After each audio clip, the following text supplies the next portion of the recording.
đâu mình năm tao mình rút ra đâu giờ mình lóc hơn được thời gian xưa chu và mát tao lòng thực lang lóc giờ sự miên người bên sự lôi và mát tao lòng thực lang mắt sự tổng lách bên bên trọng nơi để làm sợ nâu làm nâu bên cái đi cái bóng đề cũng ăn bên bên ngông cua đang đâu và cái rock hunter mình sẽ ăn su sự miên của bên nó nát của bên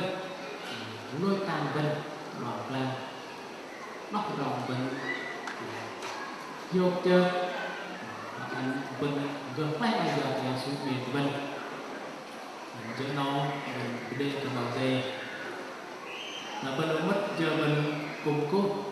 làm cho sau đó bình rồi bắt lúc ngay đi trong trang nè cho nó mình cứ ăn bò dê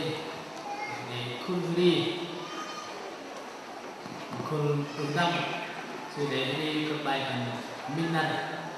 bình khôn tâm tóc áo ăn bò dê